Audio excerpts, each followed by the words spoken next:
Nah, ya jadi untuk pada kesempatan kali ini kami dari CGP ingin diseminasi terkait budaya positif. Budaya positif itu apa sebetulnya? Budaya positif adalah pembiasan-pembiasan positif yang ada di sekolah. Ya, kita mengarah pada budaya positif di SMK Nurmania. Budaya positif atau pembiasan positif yang ada di SMK Nurmania itu terdiri dari yang saya lihat adalah upacara bendera setiap hari Senin, kemudian adalah eh, pengajian rohis setiap hari Jumat, kemudian pembelajaran membaca surat-surat pendek sebelum pembelajaran, kemudian ada halaqah Al-Quran, kemudian ada siswa wajib menggunakan peci pada hari Jumat, kemudian membersihkan kelas, dan yang lain-lain. Itu adalah budaya positif. Nah, budaya positif ini adalah tujuannya adalah untuk membudayakan hal-hal yang positif pada anak. Ya, kemudian ada kalau misalkan anak tidak melakukan budaya positif.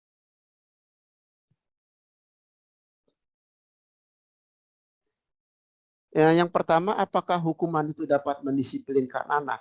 Dan nanti jawabannya nanti aja setuju atau tidaknya setelah akhir diskusi.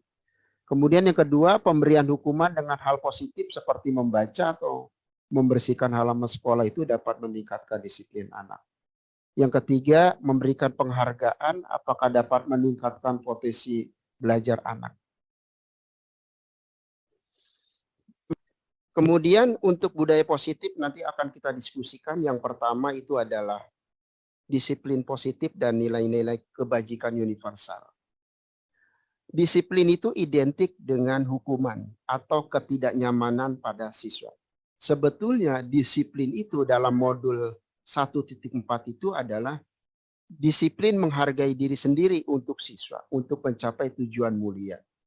Jadi jika siswa sudah menghargai diri sendiri untuk melakukan pembiasaan, maka siswa itu sudah melakukan disiplin. Itu prinsip dari modul 1.4. Tetapi yang ada pada sekolah, disiplin itu adalah berkaitan dengan hukuman. Jadi selalu berkaitan dengan hukuman atau ketidaknyamanan. Kemudian selanjutnya nilai-nilai kebajikan universal. Nilai-nilai kebajikan itu berkaitan dengan karakter siswa. Karakter siswa yang ada pada Kementerian Pendidikan itu terdiri dari ada 18 karakter. Cuma di sini dipersempit untuk nilai-nilai kebajikan universal itu berkaitan dengan profil pelajar Pancasila yang terdiri dari 6 dimensi. Yang pertama adalah beriman, bertakwa kepada Tuhan Yang Maha Esa dan berakhlak mulia. Dan ini sudah ada dimensi ini pada siswa SMK Nurmania, yaitu pada kegiatan pengajian rohis, kemudian pembelajaran pendidikan agama di sekolah, kemudian dari wali kelas, berakhlakul karimah, siswa dengan siswa, siswa dengan guru. Kemudian yang kedua mandiri. Mandiri ini terlihat dari kita melihatnya adalah siswa mandiri atau tidak itu dalam pembelajaran. Apakah siswa di SMK Nurmania sudah mandiri? Itu masing-masing guru yang akan bisa menjawab. Ya.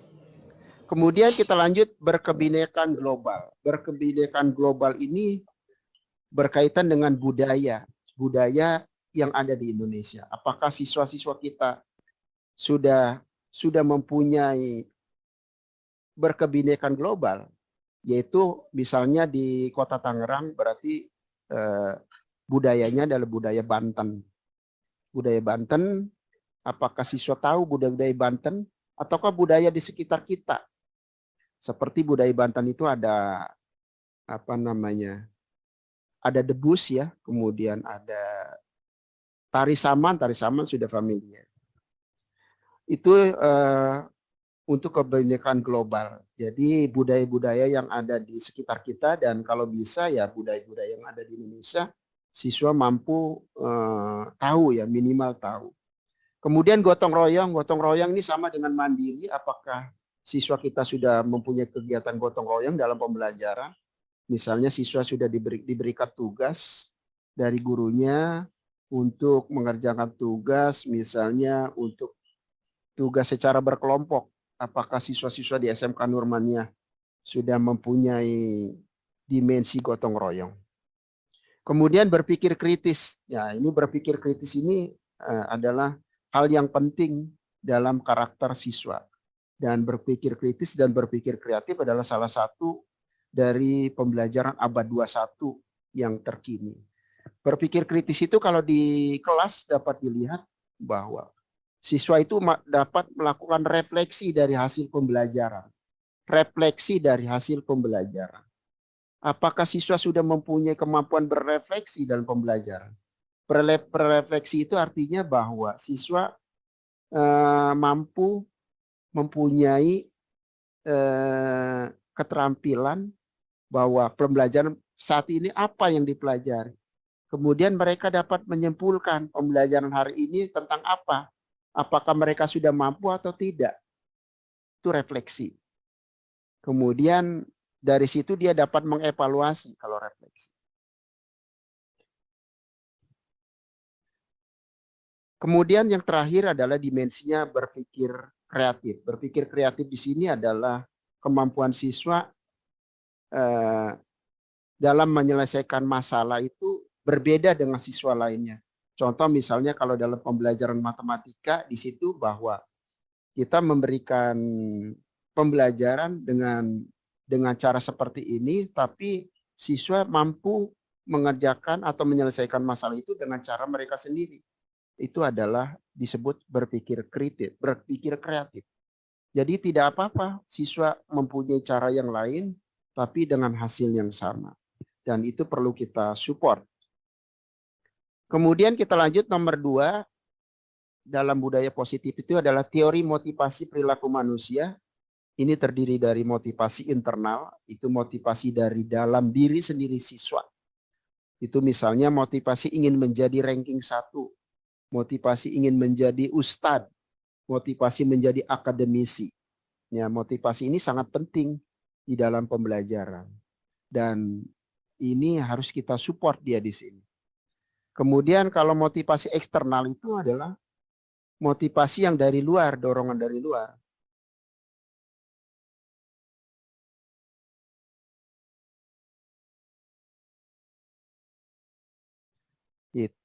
Contohnya adalah siswa belajar hanya untuk menghindari hukuman. Siswa belajar hanya untuk memperoleh hadiah. Siswa belajar hanya ingin mendapat pujian guru. Siswa belajar hanya untuk memenuhi kewajiban. Ya, ini apa namanya? Ya, seperti itulah yang namanya perilaku manusia. Oleh karena itu kita sebagai pendidik ya perlu kita mengetahui kemampuan kompetensi pedagogi kita terkait dengan siswa ya.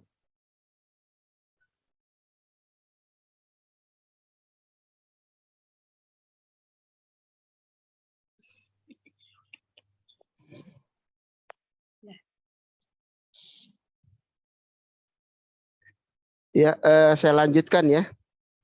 Yang ketiga dari budaya positif itulah hukuman dan penghargaan. Hukuman itu adalah sesuatu yang menyakitkan dan harus terjadi pada siswa. Memang seperti itu yang ada di lapangan. Sedangkan penghargaan di sini menurut buku modul 1.4 adalah menurunkan kualitas kalau guru itu memberikan penghargaan kepada siswa. Mematikan kreativitas dan mengurangi motivasi intrinsik. Itu menurut buku modul 1.4. Tapi dari pandangan pendidik ini berbeda-beda. Dan itu bisa dikatakan dapat sesuai ataupun tidak sesuai. Kalau di sini penghargaan menurunkan kualitas untuk di SMK Nurmania, itu bagi siswa yang berprestasi itu diberikan beasiswa ya selama 1 semester. Dan penghargaan ini bukan menurunkan kualitas tapi meningkatkan kualitas. Jadi ada yang dikatakan ini pernyataan ini benar ataupun tidak.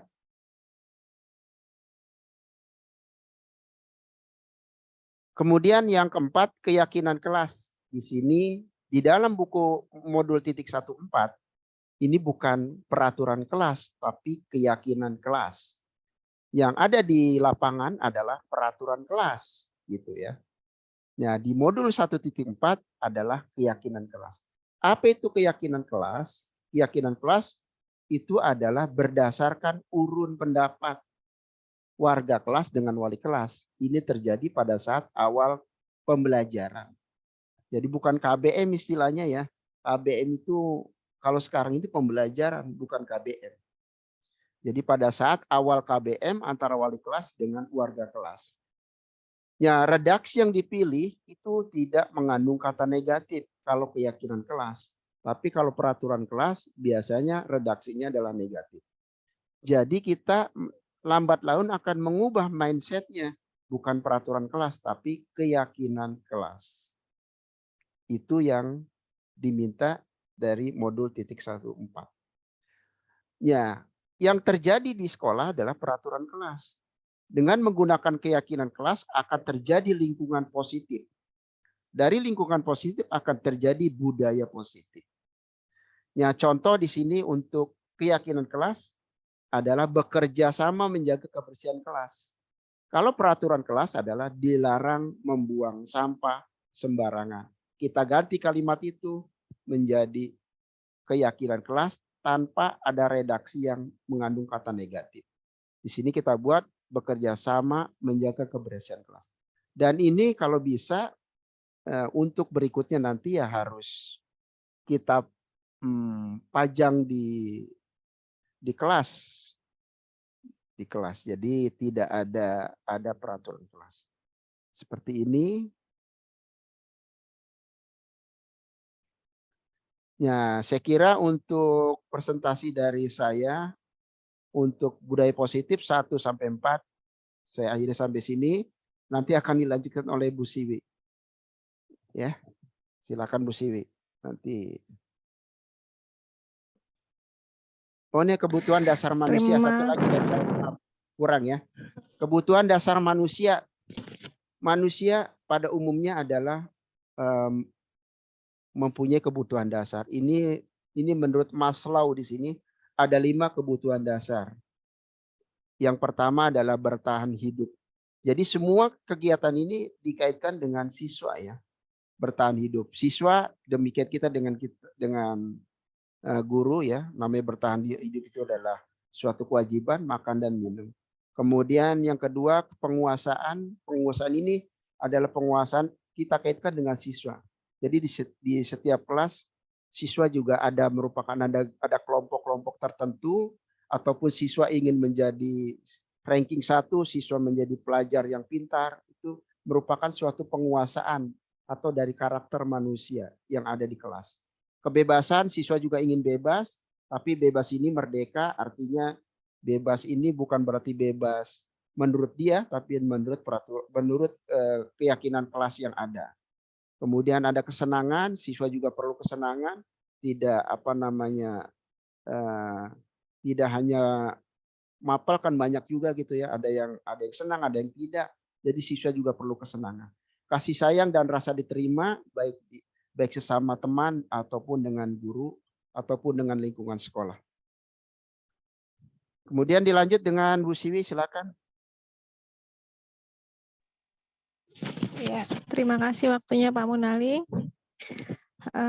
Setelah dijabarkan dari 1 sampai 5 pada modul titik 14, sekarang saya akan menyampaikan tentang 5 posisi kontrol guru.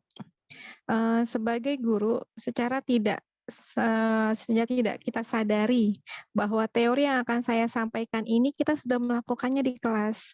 Dan selama ini apa yang kita lakukan itu kita tidak tahu dasar teorinya ternyata ada ya, ternyata dibuat ya, gitu. Saya sendiri setelah belajar teori ini baru, oh ternyata apa yang saya lakukan ada dasarnya. Nah, sekarang akan saya sampaikan bahwa 5 posisi kontrol guru, di mana yang pertama itu adalah sebagai penghukum. Guru sebagai penghukum itu sering sekali kita lakukan di kelas maupun di sekolah. Hukuman yang bisa kita gunakan yaitu berupa hukuman fisik ataupun hukuman verbal. Biasanya, kalau kita menghukum siswa dengan kita menunjuk, dengan kita menyindir siswa, atau kita melototin siswa, itu adalah tipe-tipe guru sebagai penghukum. Ada nggak sih dampaknya buat siswa? Ternyata apa yang kita lakukan sebagai penghukum itu berdampak untuk siswa.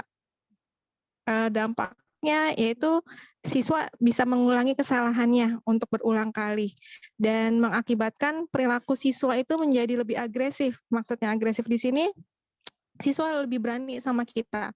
Gurunya marah-marah mulu, ya.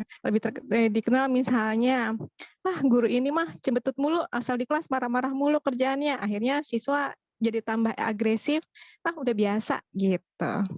Yang kedua, dengan pembuat rasa bersalah. Kita juga sering ternyata melakukan ini di kelas dengan membuat siswa merasa bersalah atas kesalahan yang dia lakukan. Tanpa kita sadari, mungkin kita berkata lemah lembut, berceramah dengan suara yang lembut, tapi di balik ceramah kita itu ternyata ada kekecewaan yang mendalam dari diri kita sehingga membuat anak-anak atau siswa-siswa itu merasa bersalah. Dan dampak dari posisi kontrol guru membuat rasa bersalah ini ternyata adalah murid akan merasa rendah diri. Mereka merasa gagal, mereka merasa tidak berharga. Gitu. Ternyata di balik kita melakukan agar siswa itu merasa bersalah dan mengakui kesalahannya, ada dampak negatifnya, yaitu siswa ngerasa, "Oh iya ya, ternyata kok gue begini ya? Oh iya, ternyata dia bisa bikin rendah diri dari seorang siswa itu sendiri." Dan yang ketiga sebagai teman. Nah, kita sebagai pengajar di SMK, murid-murid kita kan udah menuju ke dewasa. Kita lebih suka bahwa menganggap mereka sebagai teman. Karena dengan menganggap mereka sebagai teman, kita tidak akan menyakiti mereka. Kita berupaya mengontrol kedekatan kita dengan mereka melalui pendekatan-pendekatan yang persuasif, yaitu maksudnya sering membujuk mereka secara halus, apalagi pelajaran matematika ya. Susah untuk mereka mau ngerjain tugas dengan sendirinya. Akhirnya dilakukan pendekatan secara persuasif, pendekatan guru sebagai teman oleh muridnya, sehingga mereka mau minimal membuka buku, ngerjain PR-nya walaupun telat. Dan ternyata dampak dari kita memposisikan diri kita sebagai teman, itu adalah membuat anak-anak kita, siswa-siswa kita ternyata tidak mandiri. Akhirnya mereka bergantung sama kita. Mereka tidak bisa mengambil keputusan sendiri apa yang terbaik buat mereka. Padahal menurut kita posisi kontrol sebagai teman itu udah paling aman, udah paling nyaman. Ternyata ada dampak negatifnya. Mereka bergantung sama kita, mereka tidak percaya diri, akhirnya mereka tidak bisa mengambil keputusan yang terbaik untuk diri mereka sendiri. Dan yang keempat, ini sebagai pemantau. Guru sebagai pemantau itu mengawasi muridnya. Mereka lebih cenderung ke menghitung, udah berapa kali kamu telat, berapa kali kamu nggak bawa buku pelajaran ibu, berapa kali kamu tidak mengerjakan PR, itu sebagai pemantau. Jadi guru tuh menghitung kesalahan siswa. Dan dampak dari perilaku yang kita lakukan terhadap siswa ini adalah siswa lebih antara dia dapat penghargaan atau dapat hukuman. Kalau dia melakukan hal-hal baik, nilainya bagus, sering mengerjakan tugas, pokoknya anaknya adem ayem di kelas, maka dia akan mendapatkan pujian, akan mendapatkan hadiah. Sedangkan bagi siswa-siswa yang malas, sering terlambat, tidak bawa buku, ya udah tergambar bahwa mereka akan mendapatkan hukuman, mendapatkan poin, pelanggaran seperti yang sekolah kita lakukan. Dan yang terakhir, ini sebagai manajer. Nah, posisi guru sebagai manajer ini adalah posisi yang terbaik, yaitu menempatkan antara teman atau sebagai pemantau. Jadi di antara teman dan pemantau. Posisi manajer ini, guru mempertanggungjawabkan perilaku kesalahan yang dilakukan oleh murid. Jadi pada saat murid melakukan kesalahan, kita buat dia menyadari kesalahannya dengan dirinya sendiri. Setelah itu kita tanya, solusi dari kelakuan yang kamu lakukan ini apa untuk diri kamu sendiri? Kita tanya balik ke mereka. Itu posisi kita sebagai manajer. Biasanya kita lakukan tuh dengan mengajukan pertanyaan-pertanyaan ke siswa terkait dengan nilai-nilai kebaikan, kebajikan yang kita pahami bahwa kita yakini itu berkaitan dengan solusi pada permasalahan yang sedang dihadapi. Nah, dari kelima posisi kontrol di atas, guru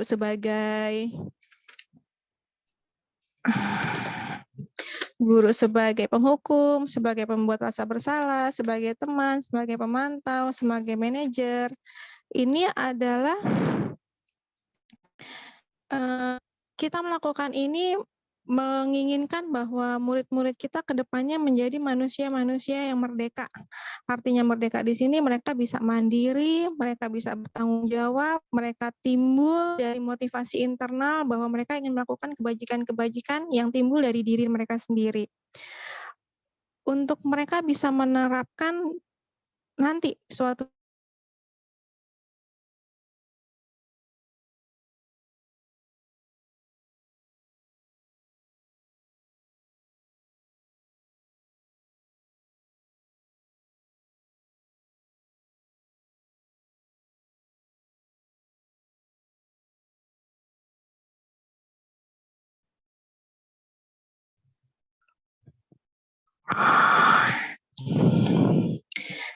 Paun. Ya, kenapa, Bu? Oh ya, yang terakhir segitiga restitusi. Nggak, tadi screen share-nya hilang. Segitiga restitusi ini dilakukan untuk mendukung posisi kontrol guru. Gitu. Jadi ada tahap yang pertama, yaitu melakukan validasi terhadap kesalahan yang dilakukan. Siswa yang berbuat kesalahan itu guru memvalidasi kesalahan mereka dengan menanyakan, kamu tentunya punya alasan mengapa kamu melakukan itu. Atau kita tanya sama murid, adakah cara yang lebih efektif selain kamu melakukan itu, gitu. Itu termasuk yang pertama melakukan validasi terhadap kesalahan. Yang kedua, menanyakan keyakinan kelas. Di awal pembelajaran, pasti guru-guru itu membuat keyakinan kelas terhadap muridnya. Dan ketika muridnya itu berbuat kesalahan, kita tanyakan lagi dari tahap segitiga restitusi. Keyakinan kelas apa yang telah kita sepakati di awal? Kamu ingin menjadi orang seperti apa? Terus yang terakhir, dengan menstabilkan identitas. Dengan kita melakukan validasi kesalahan siswa, kemudian menanyakan keyakinan kelas, terakhir kita menstabilkan identitas, yaitu kita buat emosi, membuat siswa itu mengerti bahwa apa yang dia lakukan itu salah. Dan kita tetap memberikan motivasi intrinsik bahwa dengan kesalahan itu kita belajar. Dan dari kesalahan itu bahwa bukan dia seorang yang berbuat kesalahan. Setiap orang pasti pernah melakukan kesalahan.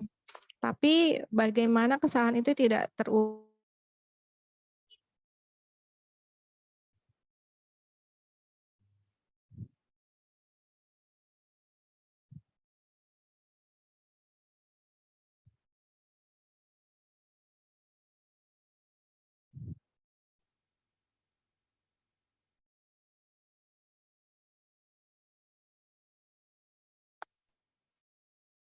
Tanpa adanya kesalahan-kesalahan yang membuat siswa tambah memikirkan mereka, oh ya gue salah atau gimana. Tapi kita bisa membangun, lebih memberikan kesadaran dari dalam diri sendiri bahwa nanti ketika di tengah masyarakat, mereka akan tumbuh sendiri dengan jiwa yang mandiri, dengan jiwa yang merdeka. Mereka harus mengetahui apa yang harus mereka lakukan untuk diri mereka sendiri, bahwa itu kesadaran yang harus kita timbulkan sekarang. Itu kesadaran dari motivasi intrinsik yang harus kita buat dari sejak mereka sekolah. Dan bagaimana caranya? Ya ini, pada modul 1.4.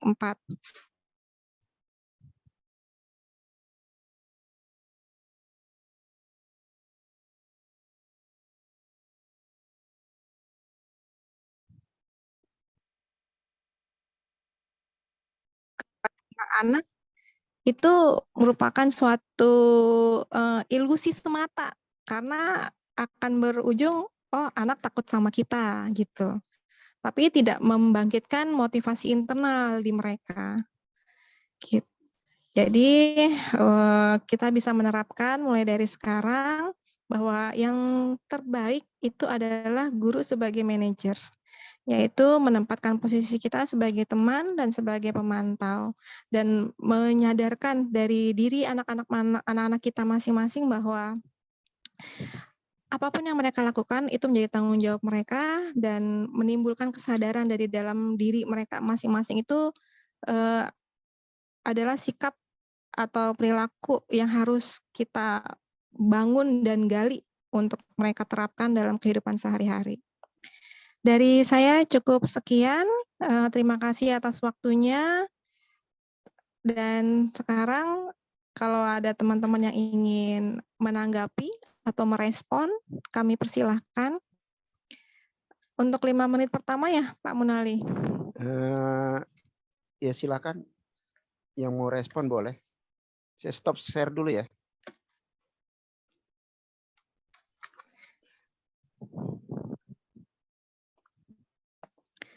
Udah 30 menit ya Pak Mun.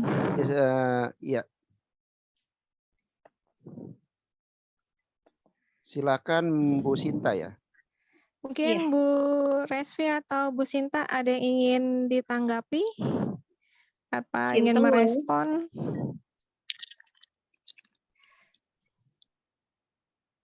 Halo, ya? Ya. Ya boleh Pak Munali, Pak Buken. Silakan. Assalamualaikum warahmatullahi wabarakatuh. Waalaikumsalam warahmatullahi wabarakatuh. Ini saya mau menanyakan nih Pak Mun, Iya Bu Vivi. dari Buken, masalah yang membangun keyakinan kelas.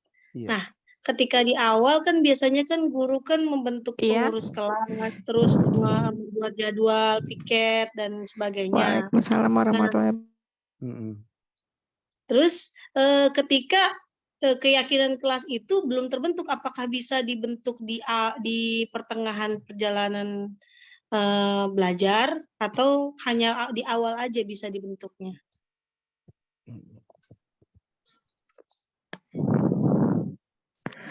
Bu Sinta suaranya putus-putus ya. Putus-putus saya ya. dengar. Jadi apa namanya? Kedengaran Pak Mun? Karena kedengeran. Jadi Bu Sinta ini nanyanya begini Bu Siwi. Jadi untuk keyakinan kelas itu bisa nggak di tengah perjalanan gitu ya? Biasanya kan di awal kelas begitu ya Bu Sinta ya? Iya betul Pak. Iya. Kalau keyakinan kelas itu biasanya itu pada awal pembelajaran, pada saat antara siswa dengan wali kelas itu keyakinannya. Dan itu persepsinya harus sama semua untuk semua pendidik. Jadi nanti kalau misalnya hanya wali kelas saja yang mengetahui dengan siswanya, itu biasanya ada oh kalau guru A ini begini, guru B ini begini. Jadi makanya memang dengan adanya modul 1.4 ini tujuan kami di sini adalah untuk menyamakan persepsi bahwa untuk keyakinan kelas itu biasa di awal pembelajaran. Dan semua guru itu harus tahu. Seperti itu Bu Sinta. Oh gitu. Iya. Terima kasih Pak Munali. Iya. Ada lagi? Jadi ini sebetulnya ini kalau apa namanya Pak? Kalau ya. Semua guru harus tahu itu, berarti kita infoin ke guru-guru gitu atau gimana ya? Ya, ini sebetulnya kalau ini tugasnya tugas mandiri nih Bu Respi. Saya dengan Bu Siwi ini tugasnya mandiri, cuma karena sama jadi dibuat satu video saja, jadi harus ada video. Nanti ada namanya pendampingan dari pengajar praktiknya, bahwa calon guru penggerak itu harus diseminasinya ke semua guru. Iya, Nanti bulan Februari, di bulan Februari Bu Siwi nanti akan memberikan presentasi seperti ini kepada guru-guru.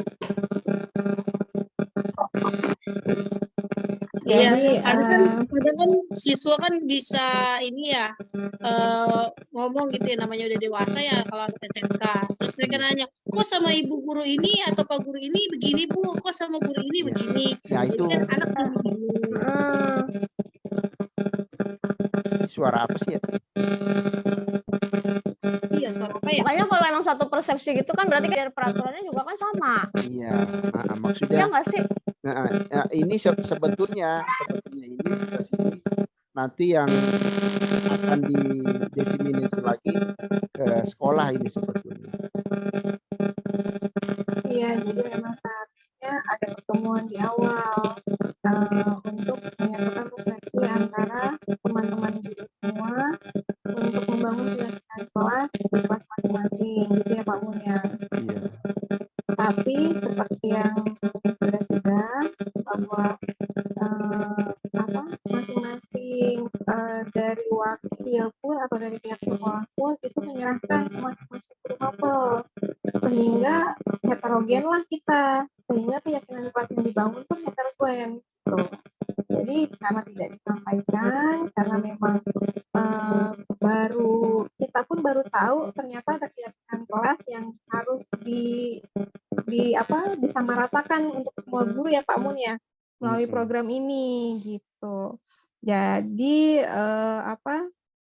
memang seharusnya ada pembicaraan di awal untuk menyamakan persepsi, visi misi sekolah terhadap semua guru gitu.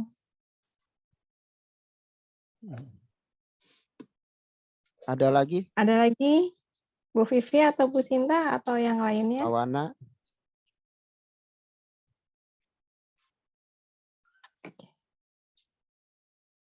Kalau tidak ada ya kita tutup aja.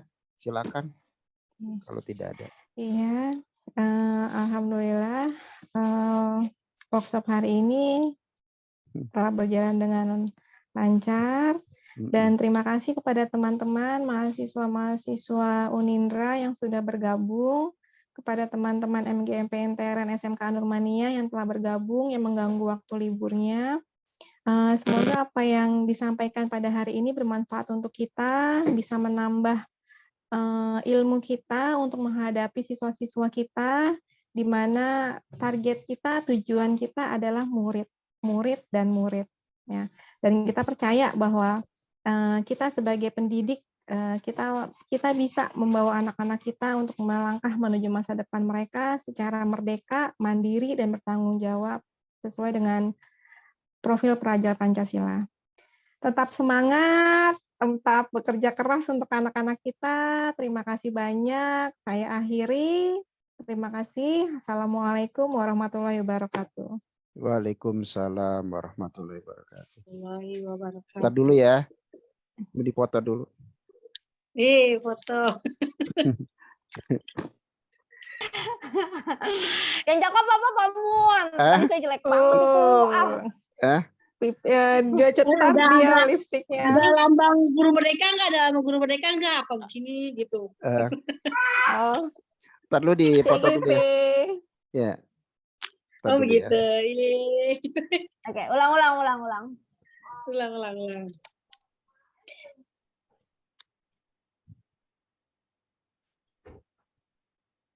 Sudah? Ntar dulu ya. Bu Siwi aja yang moto. Bu Siwi moto. Nah, Siwi pakai handphone nggak bisa. Kalau handphone nggak bisa banyak, Pak Mun. Kalau laptop nggak kelihatan. Nah, iya. Benar. Tadi udah sih di laptop. 1, 2, 3.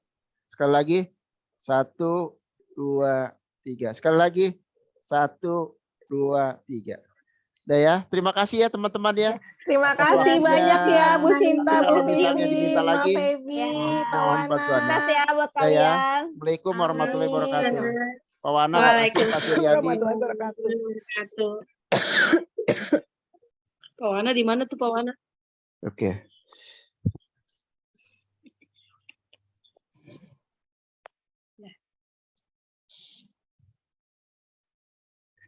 Ya, saya lanjutkan ya. Yang ketiga dari budaya positif itulah hukuman dan penghargaan.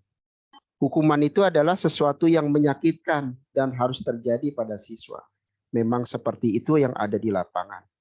Sedangkan penghargaan di sini menurut buku modul 1.4 adalah menurunkan kualitas kalau guru itu memberikan penghargaan kepada siswa. mematikan kreativitas dan mengurangi motivasi intrinsik. Itu menurut buku modul 1.4. Tapi dari pandangan pendidik ini berbeda-beda. Dan itu bisa dikatakan dapat sesuai ataupun tidak sesuai. Kalau di sini penghargaan menurunkan kualitas untuk di SMK Andurmania, itu bagi siswa yang berprestasi itu diberikan beasiswa ya selama 1 semester. Dan penghargaan ini bukan menurunkan kualitas tapi meningkatkan kualitas. Jadi ada yang dikatakan ini pernyataan ini benar ataupun tidak.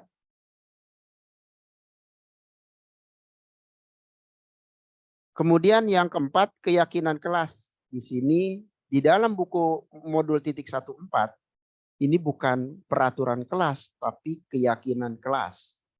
Yang ada di lapangan adalah peraturan kelas gitu ya. Nah, di modul 1.4 adalah keyakinan kelas. Apa itu keyakinan kelas? Keyakinan kelas itu adalah berdasarkan urun pendapat warga kelas dengan wali kelas. Ini terjadi pada saat awal pembelajaran. Jadi bukan KBM istilahnya ya. KBM itu kalau sekarang itu pembelajaran bukan KBM. Jadi pada saat awal KBM antara wali kelas dengan warga kelas. Ya, redaksi yang dipilih itu tidak mengandung kata negatif kalau keyakinan kelas. Tapi kalau peraturan kelas biasanya redaksinya adalah negatif. Jadi kita lambat laun akan mengubah mindsetnya. Bukan peraturan kelas tapi keyakinan kelas. Itu yang diminta dari modul 1.14. Ya, yang terjadi di sekolah adalah peraturan kelas. Dengan menggunakan keyakinan kelas akan terjadi lingkungan positif. Dari lingkungan positif akan terjadi budaya positif. Ya, contoh di sini untuk keyakinan kelas adalah bekerja sama menjaga kebersihan kelas. Kalau peraturan kelas adalah dilarang membuang sampah sembarangan. Kita ganti kalimat itu menjadi keyakinan kelas tanpa ada redaksi yang mengandung kata negatif. Di sini kita buat bekerja sama menjaga kebersihan kelas. Dan ini kalau bisa untuk berikutnya nanti ya harus kita pajang di kelas. Di kelas. Jadi tidak ada peraturan kelas. Seperti ini. Ya, saya kira untuk presentasi dari saya untuk budaya positif 1 sampai 4 saya akhiri sampai sini. Nanti akan dilanjutkan oleh Bu Siwi. Ya. Silakan Bu Siwi. Nanti. Oh, ini kebutuhan dasar manusia. Satu lagi dari saya kurang ya. Kebutuhan dasar manusia. Manusia pada umumnya adalah mempunyai kebutuhan dasar. Ini menurut Maslow di sini ada 5 kebutuhan dasar. Yang pertama adalah bertahan hidup. Jadi semua kegiatan ini dikaitkan dengan siswa ya. Bertahan hidup. Siswa demikian kita dengan guru ya. Namanya bertahan hidup itu adalah suatu kewajiban makan dan minum. Kemudian yang kedua penguasaan. Penguasaan ini adalah penguasaan kita kaitkan dengan siswa. Jadi di setiap kelas siswa juga merupakan ada kelompok-kelompok tertentu ataupun siswa ingin menjadi ranking 1, siswa menjadi pelajar yang pintar, itu merupakan suatu penguasaan atau dari karakter manusia yang ada di kelas. Kebebasan, siswa juga ingin bebas, tapi bebas ini merdeka, artinya bebas ini bukan berarti bebas menurut dia, tapi menurut keyakinan kelas yang ada. Kemudian ada kesenangan, siswa juga perlu kesenangan, tidak tidak hanya mapel kan banyak juga gitu ya, ada yang senang, ada yang tidak. Jadi siswa juga perlu kesenangan. Kasih sayang dan rasa diterima baik sesama teman ataupun dengan guru ataupun dengan lingkungan sekolah. Kemudian dilanjut dengan Bu Siwi, silakan. Ya, terima kasih waktunya Pak Munali. Setelah dijabarkan dari 1 sampai 5 pada modul 1.14, sekarang saya akan menyampaikan tentang 5 posisi kontrol guru. Sebagai guru, secara tidak kita sadari bahwa teori yang akan saya sampaikan ini kita sudah melakukannya di kelas. Dan selama ini apa yang kita lakukan itu kita tidak tahu dasar teorinya ternyata ada ya, ternyata dibuat ya, gitu. Saya sendiri setelah belajar teori ini baru, oh ternyata apa yang saya lakukan ada dasarnya. Nah, sekarang akan saya sampaikan bahwa 5 posisi kontrol guru, di mana yang pertama itu adalah sebagai penghukum. Guru sebagai penghukum itu sering sekali kita lakukan di kelas maupun di sekolah. Hukuman yang bisa kita gunakan yaitu berupa hukuman fisik ataupun hukuman verbal. Biasanya kalau kita menghukum siswa dengan kita menunjuk, dengan kita menyindir siswa, atau kita melototin siswa, itu adalah tipe-tipe guru sebagai penghukum. Ada nggak sih dampaknya buat siswa? Ternyata apa yang kita lakukan sebagai penghukum itu berdampak untuk siswa. Dampaknya yaitu siswa bisa mengulangi kesalahannya untuk berulang kali dan mengakibatkan perilaku siswa itu menjadi lebih agresif. Maksudnya agresif di sini, siswa lebih berani sama kita. Gurunya marah-marah mulu, ya. Lebih dikenal misalnya, guru ini mah cembetut mulu, asal di kelas marah-marah mulu kerjaannya. Akhirnya siswa jadi tambah agresif, udah biasa gitu. Yang kedua, dengan membuat rasa bersalah. Kita juga sering ternyata melakukan ini di kelas dengan membuat siswa merasa bersalah atas kesalahan yang dia lakukan. Tanpa kita sadari, mungkin kita berkata lemah lembut, berceramah dengan suara yang lembut, tapi di balik ceramah kita itu ternyata ada kekecewaan yang mendalam dari diri kita sehingga membuat anak-anak atau siswa-siswa itu merasa bersalah. Dan dampak dari posisi kontrol guru membuat rasa bersalah ini ternyata adalah murid akan merasa rendah diri. Mereka merasa gagal, mereka merasa tidak berharga. Gitu. Ternyata di balik kita melakukan agar siswa itu merasa bersalah dan mengakui kesalahannya, ada dampak negatifnya, yaitu siswa merasa, oh iya ya, ternyata kok gue begini ya. Oh iya, ternyata dia bisa bikin rendah diri dari seorang siswa itu sendiri. Dan yang ketiga sebagai teman. Nah, kita sebagai pengajar di SMK, murid-murid kita kan udah menuju ke dewasa. Kita lebih suka bahwa menganggap mereka sebagai teman. Karena dengan menganggap mereka sebagai teman, kita tidak akan menyakiti mereka. Kita berupaya mengontrol kedekatan kita dengan mereka melalui pendekatan-pendekatan yang persuasif, yaitu maksudnya sering membujuk mereka secara halus, apalagi pelajaran matematika ya. Susah untuk mereka mau ngerjain tugas dengan sendirinya. Akhirnya dilakukan pendekatan secara persuasif, pendekatan guru sebagai teman oleh muridnya, sehingga mereka mau minimal membuka buku, ngerjain PR-nya walaupun telat. Dan ternyata dampak dari kita memposisikan diri kita sebagai teman, itu adalah membuat anak-anak kita, siswa-siswa kita ternyata tidak mandiri. Akhirnya mereka bergantung sama kita. Mereka tidak bisa mengambil keputusan sendiri apa yang terbaik buat mereka. Padahal menurut kita posisi kontrol sebagai teman itu udah paling aman, udah paling nyaman. Ternyata ada dampak negatifnya. Mereka bergantung sama kita, mereka tidak percaya diri, akhirnya mereka tidak bisa mengambil keputusan yang terbaik untuk diri mereka sendiri. Dan yang keempat, ini sebagai pemantau. Guru sebagai pemantau itu mengawasi muridnya. Mereka lebih cenderung ke menghitung, udah berapa kali kamu telat, berapa kali kamu nggak bawa buku pelajaran ibu, berapa kali kamu tidak mengerjakan PR, itu sebagai pemantau. Jadi guru tuh menghitung kesalahan siswa. Dan dampak dari perilaku yang kita lakukan terhadap siswa ini adalah siswa lebih antara dia dapat penghargaan atau dapat hukuman. Kalau dia melakukan hal-hal baik, nilainya bagus, sering mengerjakan tugas, pokoknya anaknya adem ayem di kelas, maka dia akan mendapatkan pujian, akan mendapatkan hadiah.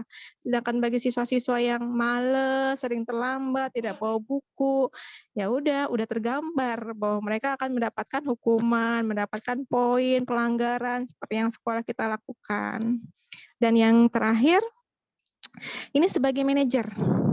Nah, posisi guru sebagai manajer ini adalah posisi yang terbaik, yaitu menempatkan antara teman atau sebagai pemantau. Jadi di antara teman dan pemantau. Posisi manajer ini, guru mempertanggungjawabkan perilaku kesalahan yang dilakukan oleh murid. Jadi pada saat murid melakukan kesalahan, kita buat dia menyadari kesalahannya dengan dirinya sendiri. Setelah itu kita tanya, solusi dari kelakuan yang kamu lakukan ini apa untuk diri kamu sendiri? Kita tanya balik ke mereka. Itu posisi kita sebagai manajer. Biasanya kita lakukan tuh dengan mengajukan pertanyaan-pertanyaan ke siswa terkait dengan nilai-nilai kebaikan, kebajikan yang kita pahami bahwa kita yakini itu berkaitan dengan solusi pada permasalahan yang sedang dihadapi. Nah, dari kelima posisi kontrol di atas, guru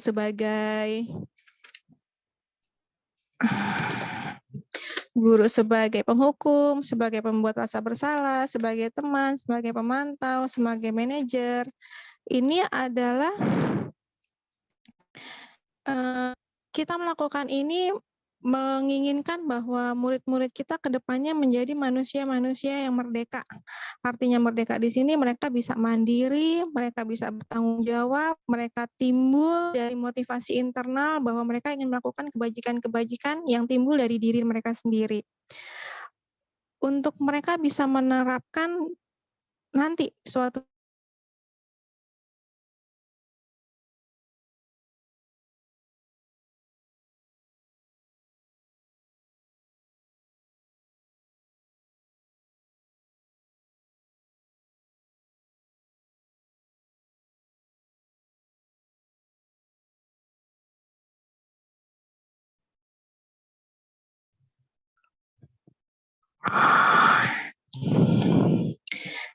Pak Amun.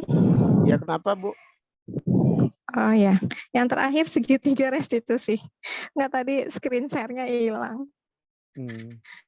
Segitiga restitusi ini dilakukan untuk mendukung posisi kontrol guru. Gitu. Jadi ada tahap yang pertama, yaitu melakukan validasi terhadap kesalahan yang dilakukan. Siswa yang berbuat kesalahan itu guru memvalidasi kesalahan mereka dengan menanyakan, kamu tentunya punya alasan mengapa kamu melakukan itu. Atau kita tanya sama murid, adakah cara yang lebih efektif selain kamu melakukan itu, gitu. Itu termasuk yang pertama melakukan validasi terhadap kesalahan. Yang kedua, menanyakan keyakinan kelas. Di awal pembelajaran, pasti guru-guru itu membuat keyakinan kelas terhadap muridnya. Dan ketika muridnya itu berbuat kesalahan, kita tanyakan lagi dari tahap segitiga restitusi. Keyakinan kelas apa yang telah kita sepakati di awal? Kamu ingin menjadi orang seperti apa? Terus yang terakhir, dengan menstabilkan identitas. Dengan kita melakukan validasi kesalahan siswa, kemudian menanyakan keyakinan kelas, terakhir kita menstabilkan identitas, yaitu kita buat emosi, membuat siswa itu mengerti bahwa apa yang dia lakukan itu salah.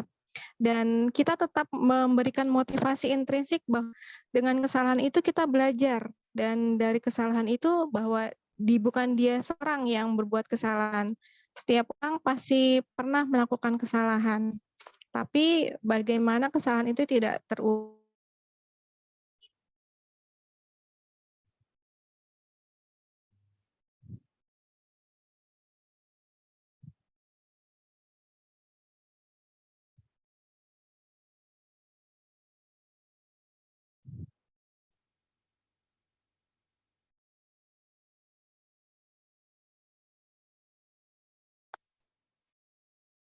tanpa adanya kesalahan-kesalahan yang membuat siswa tambah memikirkan mereka, oh ya gue salah atau gimana. Tapi kita bisa membangun, lebih memberikan kesadaran dari dalam diri sendiri bahwa nanti ketika di tengah masyarakat mereka akan tumbuh sendiri dengan jiwa yang mandiri, dengan jiwa yang merdeka. Mereka harus mengetahui apa yang harus mereka lakukan untuk diri mereka sendiri, bahwa itu kesadaran yang harus kita timbulkan sekarang.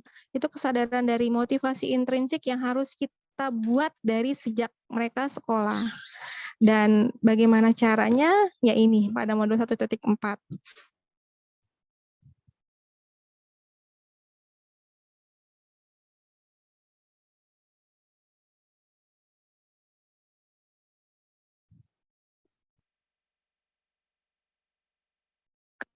Anak itu merupakan suatu ilusi semata, karena akan berujung, oh anak takut sama kita gitu. Tapi tidak membangkitkan motivasi internal di mereka. Gitu.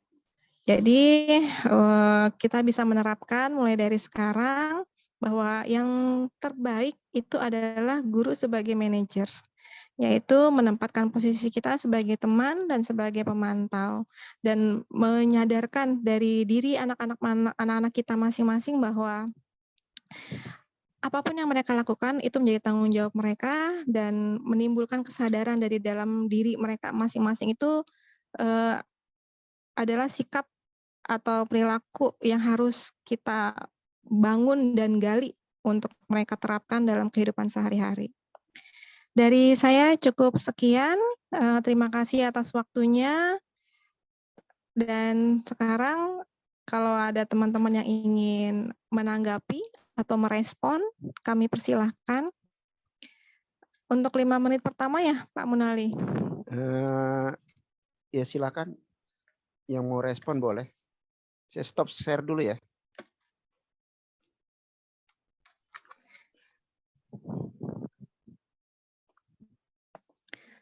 Udah 30 menit ya Pak Mun. Iya. Silakan Bu Sinta ya.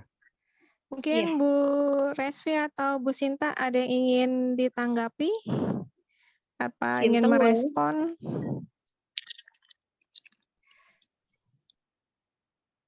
Halo, ya? Ya boleh Pak Munali, Pak Buken. Assalamualaikum warahmatullahi wabarakatuh. Waalaikumsalam warahmatullahi wabarakatuh. Ini saya mau menanyakan nih Pak Mun. Iya Bu Vivi. Dari Buken, masalah yang membangun keyakinan kelas. Iya. Nah, ketika di awal kan biasanya kan guru kan membentuk pengurus kelas, terus membuat jadwal, piket dan sebagainya. Waalaikumsalam warahmatullahi wabarakatuh. Terus ketika keyakinan kelas itu belum terbentuk, apakah bisa dibentuk di pertengahan perjalanan belajar atau hanya di awal aja bisa dibentuknya?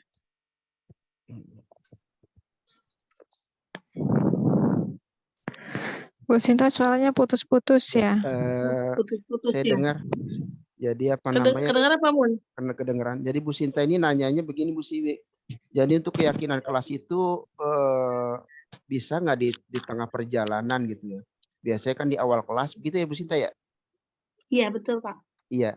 Kalau keyakinan kelas itu biasanya itu pada awal pembelajaran, pada saat antara siswa dengan wali kelas itu keyakinannya.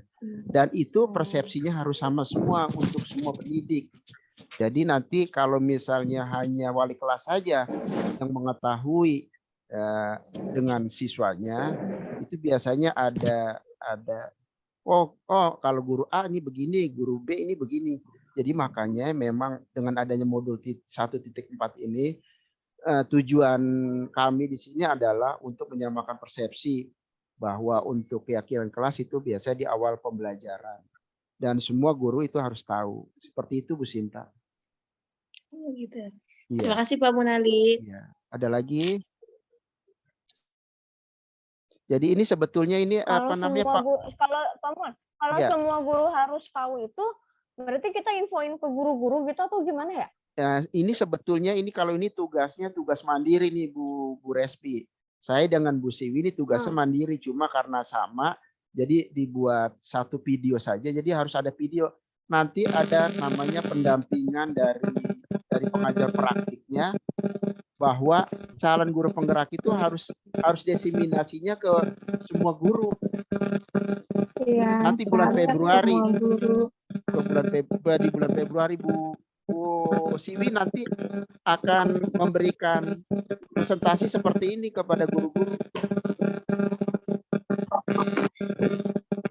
Iya, Jadi, kadang kan siswa kan bisa ini ya ngomong gitu ya, namanya udah dewasa ya kalau anak SMK. Terus mereka nanya, kok sama ibu guru ini atau pak guru ini begini Bu, kok sama guru ini begini. Ya Jadi itu kan anak jadi bingung.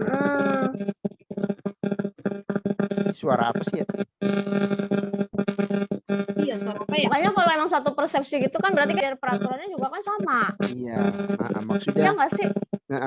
ini sebetulnya ini tugas ini nanti yang akan didiseminasi lagi ke sekolah ini sebetulnya. iya, jadi memang seharusnya ada pertemuan di awal untuk menyatukan persepsi antara teman-teman guru semua untuk membangun kebiasaan kelas di kelas masing-masing, gitu ya Pak Mun ya. Iya. Tapi seperti yang sudah bahwa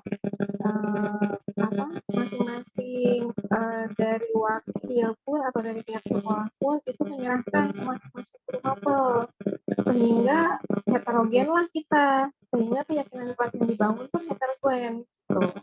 Jadi karena tidak disampaikan, karena memang kita pun baru tahu ternyata ada keyakinan kelas yang harus disamaratakan untuk semua guru ya Pak Mun ya, melalui program ini gitu. Jadi memang seharusnya ada pembicaraan di awal untuk menyamakan persepsi, visi misi sekolah terhadap semua guru gitu.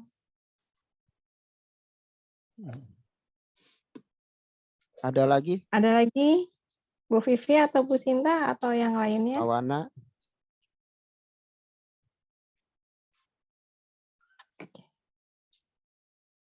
Kalau tidak ada ya kita tutup aja.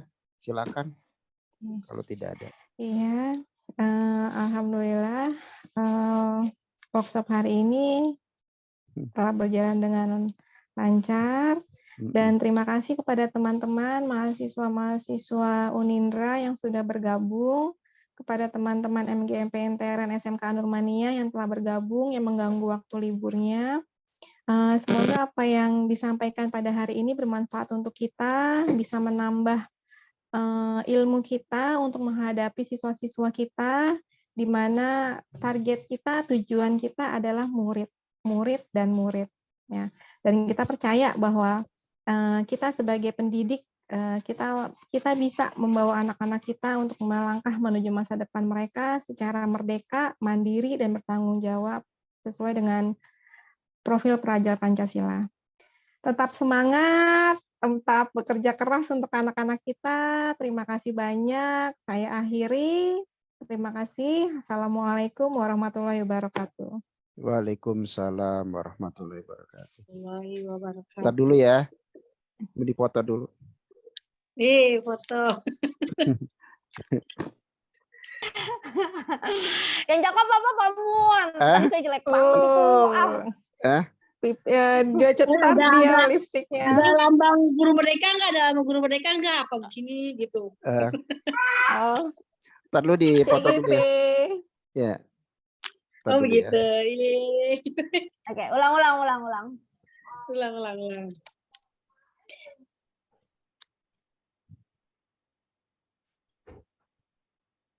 Udah. Ntar dulu ya. Bu Siwi aja yang moto.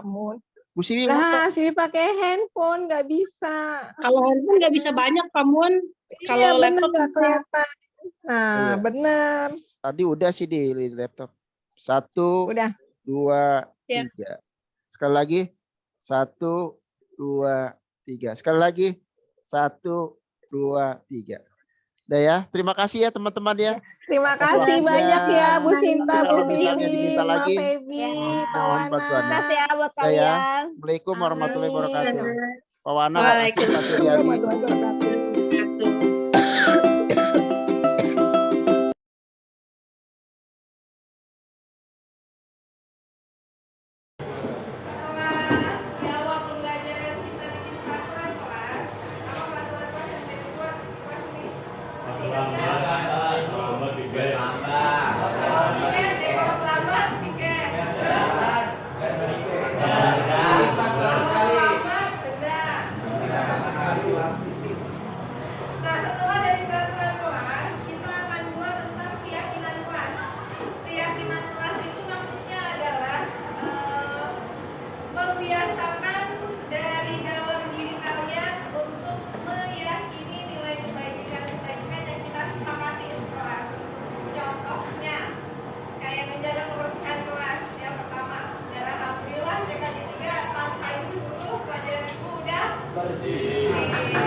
Assalamualaikum warahmatullahi wabarakatuh. Saya Rian Rizky Ramadan dari 11 TKI 3. Dengan adanya kehadiran kelas pendisiplinan menjadikan kami pribadi yang lebih disiplin. Terima kasih. Wassalamualaikum warahmatullahi wabarakatuh.